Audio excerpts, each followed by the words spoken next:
لا لا لا لا، مستحيل هذا المنظر وبترج كمان. انتم متخيلين كيف عم تعمل؟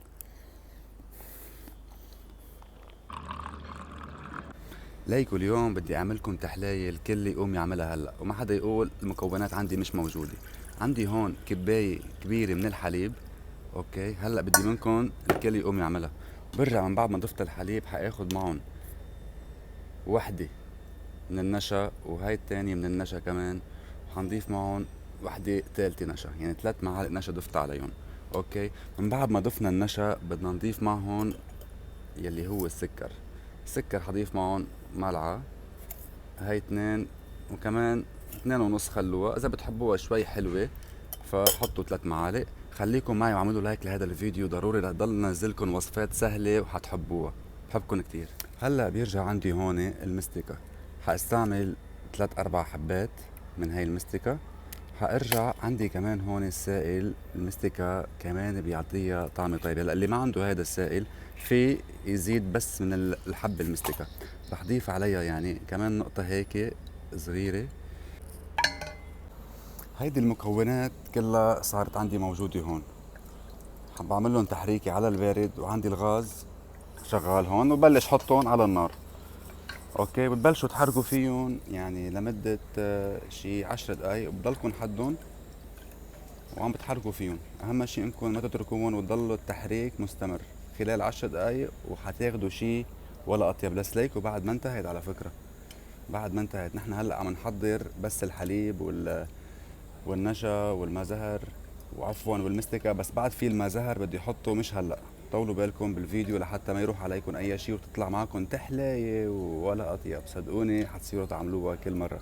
ما تنسوا اللايك. هلا اللي بعد ما عمل اللايك ينزل هيك لفوق، روح لهونيك ويعمل لايك، واللي مش مشترك ينزل على الزر الاحمر اللي تحت السبسكرايب. لايك. وبقيت عندي على النار تقريبا شي 4 دقايق وفورا حصلت على هذا القوام. بتضلكم حدهم لحتى تشوفوهم صاروا معكم هيك. شو بتعملوا؟ في عندي هون الماء زهر. رح احط لهم يعني بيطلعوا شي ملعقه وحده. اول ما يبلشوا يغلوا بحط لهم الماء زهر وبشيلهم عن الغاز وبرجع بحطهم هون وحاطرقهم تقليبه. هذا القوام اللي لازم يطلع معكم. ان شاء الله يكون مبين معكم بالفيديو تمام. هلا بتجيبوا زبديه مثل هيدي. بترجع عندي المكونات هون بلشوا يبردوا وحسقطهم بقلب هيدي الزبديه.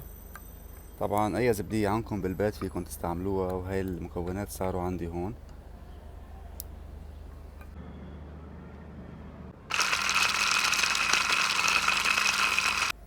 من بعد ما بردت عندي رح ضيف عليها الفستق الحلبي المبروش.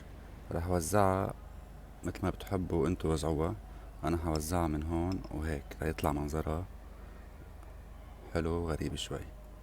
اوكي، بس بعد ما انتهينا من بعد ما ضفنا الفستق الحلبي. ليكو هيدي الاكلة انا كتير بحبها.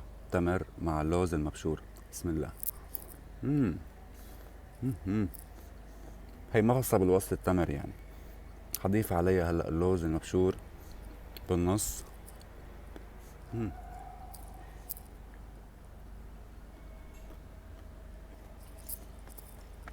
روعة هاي الأكلة.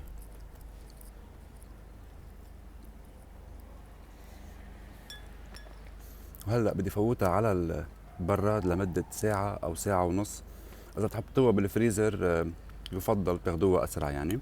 بس هي بدها ساعة ونص بالبراد تحت وبتحصلوا على طعمة ولا أطيب. خليكم معي لحتى نشوف النتيجة. لا لا لا لا لا، مستحيل هذا المنظر وبترج كمان. بنجيب المعلقة وبنحطها هيك. طلعت كمية، شوفوا كيف. شوفوا الجماد يلي فيها كيف جامدة عم تلزلز لزلزة. هيك لازم تطلع معكم بهذا الشكل. يلا خلينا نجرب الوصفة مع بعضنا وهي النتيجة. شوفوا. بسم الله. مم.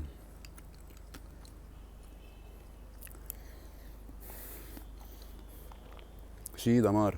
يلي جاي عباله الحلو يقوم هلا يعملها ويعطيني رأيه بالتعليقات تحت. وشيروها لرفقاتكم لأصدقائكم لأنه وصفة كتير طيبة. مكوناتها متواجدة عندكم ولذيذة جدا.